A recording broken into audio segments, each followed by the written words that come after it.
Hi, my name's Gordon Young, and I'm from the Institute of Applied Psychology. I'm the curator and one of the trainers for the Diploma of Clinical Hypnosis and Strategic Psychotherapy. The course accreditation number is 11271 NAT.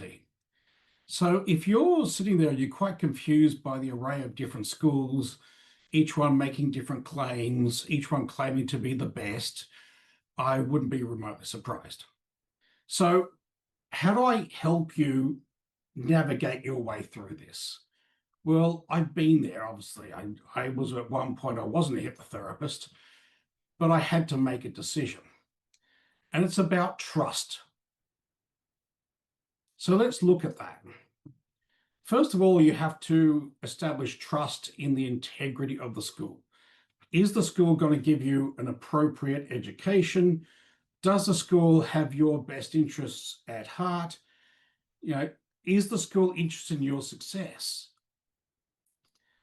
The second piece of trust you need is trust in yourself, in your ability to follow through, to complete, and be competent in this course. So you need to establish whether you can do that too. My tip for you is that the busiest people typically finish first.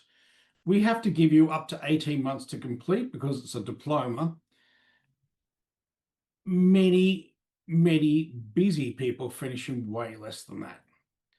So they're typically more organized, more structured, and they are more proactive. So let's start with you as far as the trust piece goes. What if you haven't studied in any kind of way in maybe even decades? Could you still do this course? The answer is yes. It is not an academic course.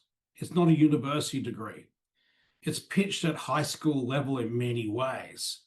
You do not have to do essays. You're not going to write 2,000, 5,000 words on something. So it is very much about, can you do the work? The theory piece is relatively small in the equation. For me, you having a lot of understanding of psychotherapy, unless it helps you when you're in front of someone, I've got question marks about why you want to focus your attention on that. For me, everything's about practicality, which is why we are the Institute of Applied Psychology. Applied psychology is how can you use it? And one of the things that supports this is the assessments are multiple choice, short answer. There are also some live assessments where you would do a demonstration of a hypnotic technique and you'd be assessed on that. Do you have to get organized? Yeah. I mean, quite literally, if you answered one assessment question per night, you would finish the course well before the 18-month period. We also have to remind you that this is a qualification where you get to mess with people's heads. So the cheapest or the shortest or the least number of assessments, if you use that type of criteria, then it's not going to prepare you very well for life as a hypnotherapist. You need to be well trained, you need to know what to do, and you need to know what not to do. So the trouble with shorter courses is they can't teach you all of that. Ultimately, you have to do decent work. A qualification doesn't really get you a career. What gets you a career is that you do good work and people refer others to you. That's what gets you a career. But it's important that you know what you're doing because people are coming to you and they're vulnerable. They can't have a situation where they leave your office worse. And unfortunately, that does happen. So the quality of your training is really important. Each training is very different. People sometimes think, oh, well, it was all hypnosis training. No, they're different lengths.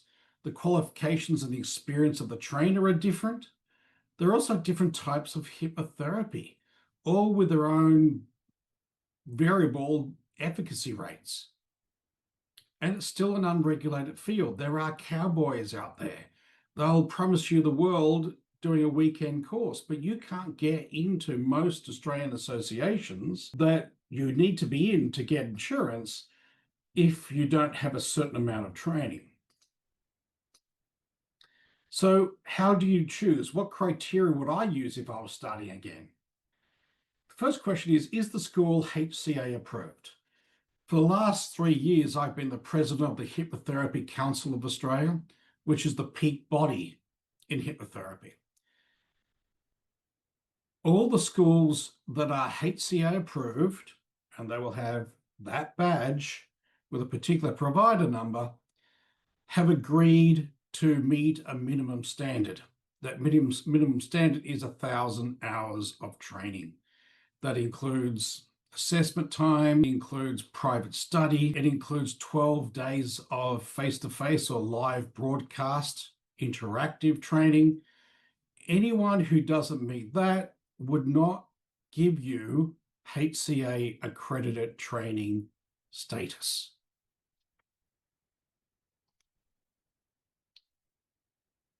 Course length.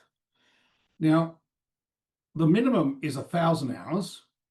Our course length is over 1,400 hours because it's a government accredited diploma. That includes any time you're spending on the training, including reading time. I'm going to say you want a bare minimum of 1,400. The 1,000 hours is bare minimum. Also, what type of hypnosis are you going to learn? There are different types.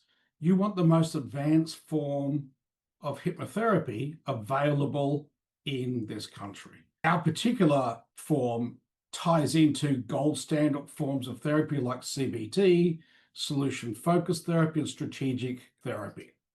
So the model I'm offering you is something called Gordian therapy, and it's an integrative approach.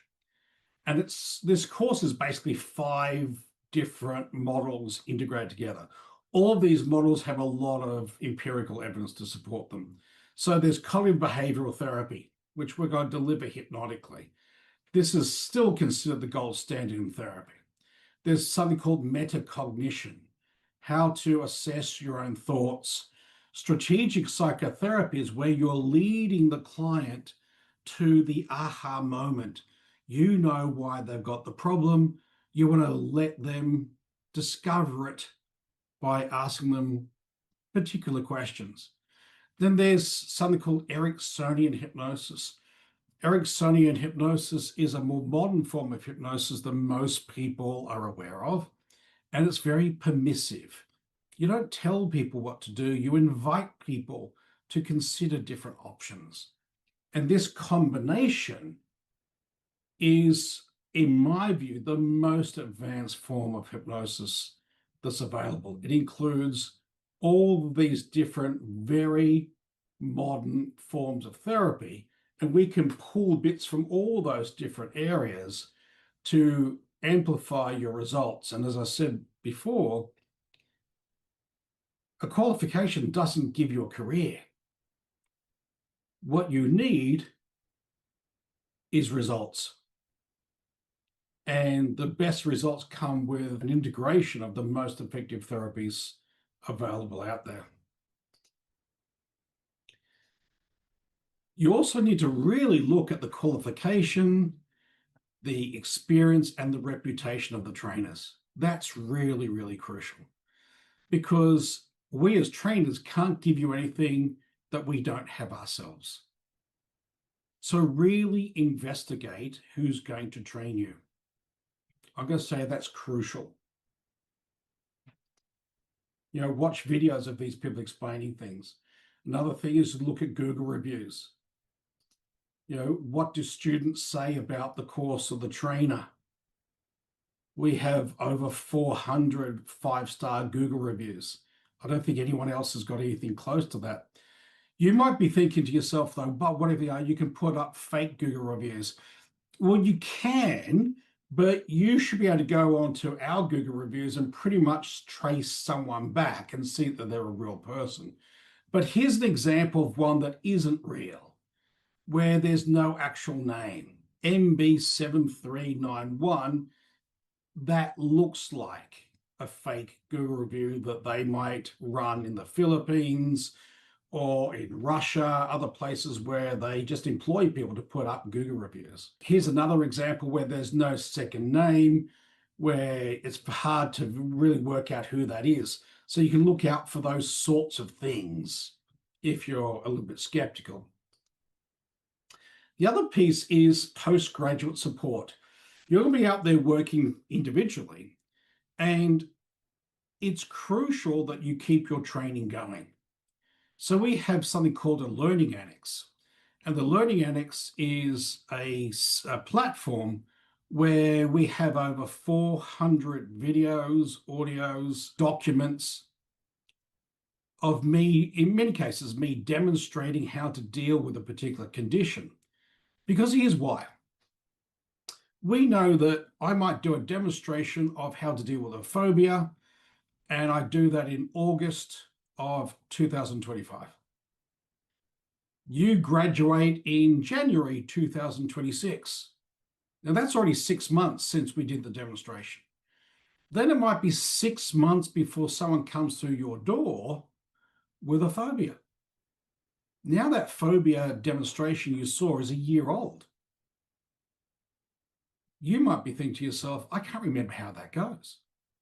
Well, you'd go to your Learning Annex and there'll be whole boards of people with spider, banana, gecko, bridges, roads, heights, all the different types of phobias, and you can watch it the night before you have the client. You get the client to send in their intake form that asks them, what do you want from me? And you find out there's a phobia for spiders.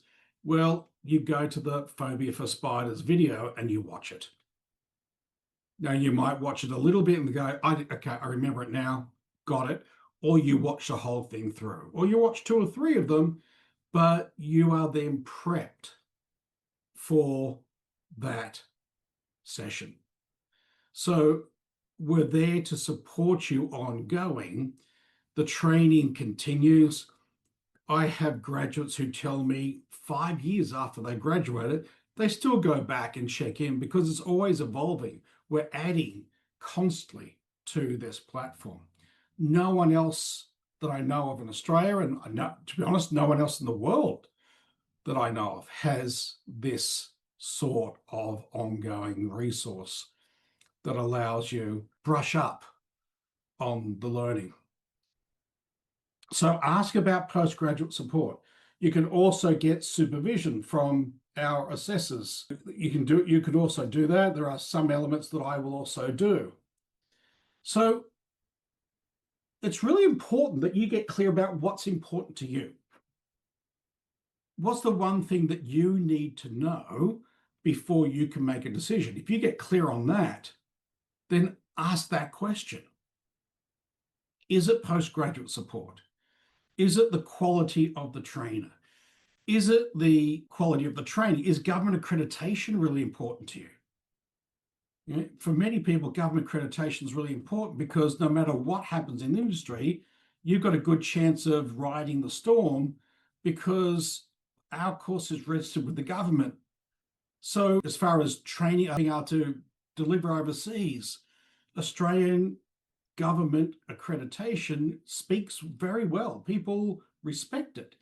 So there are a number of reasons why government accreditation might be a key component. But whatever it is, ask. Work it out for yourself and then ask. So whatever you're looking for, the big question is, can becoming a hypnotherapist provide for you? In many cases, I think it can. If you're looking for a decent income, but only have to work 20 hours a week or less, if you want to create a lifestyle that really suits you, You can pick up the kids from school. You can take your holidays whenever you want, that type of thing. Then being a hypnotherapist is likely to be able to do this. But here's the caveat. You need to get the best training you can afford. Even if you pay $10,000 or more for training, I want you to think about something. If you're going to charge $150 to $200 an hour, how many clients would you need to have before you would completely pay for your training? Well, let's go with $150 an hour. Let's go with a lower end. When you first start, you'll start low. They're typically going to come for 4 or 6 sessions. So let's start at the lower end there too. Let's go with 4 sessions. That's $600 per client. 20 clients would probably cover you, including whatever expenses you had as far as renting an office, that type of thing. So 20 clients, let's make it 30 just to cover ourselves. 30 clients and you could repay your entire training investment. So you've got to think about it as in, what's the return on investment here? Not just how much is it. You can spend $5,000 on a training, and I can tell you now, in the industry, we all know you'll never become a hypnotherapist because you won't be able to do the work. The training is poor. And the other thing you have to learn how to do is to set up your practice properly. And that's something else that we spend a fair bit of time on. We do a particular workshop. There's a number of videos in your learning annex, but we show you what to do and, more importantly, what not to do. So if becoming a hypnotherapist is important to you, if this is something you definitely want to do, you've just got to make sure you train with the right people. Now, I think we're a really obvious choice. I think we're actually a bit of a no-brainer, but you need to do your own research and you need to come to that decision yourself. Yeah. So the last thing I'd say is speak to a course advisor. Speak to someone who knows, speak to someone who knows a bit more about it. You can do all your online research, but some people you need to pick up the phone. At some point, that's what you do. You need to talk to someone who might be able to give you a bit more insight, compare. Definitely speak to every school and get a basic idea of how they're going to operate. Yeah. We're by far the biggest school in Australia, but you might prefer a small organization where they do 10 people at a time. That's a different choice. Yeah. You might choose face-to-face still. Okay, that's a different choice. But whatever is right for you, make sure you do your research first. We retrain so many people. They've already spent $5,000 or $8,000, feel like they don't know enough to go out there and do the work, and then they have to come and train with us and spend money again.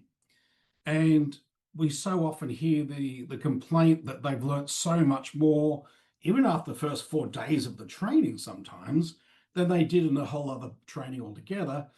And it's awful to hear that because they've already spent so much money. You don't want to do that. Get it right from the beginning. Make the choice that's going to serve you and make sure that whatever you spend money on, you've got a really good chance of turning that into something at the end of it. All right, hopefully that helps. If you have questions, please speak to a course advisor. There's the phone number, and maybe we'll see you in class soon.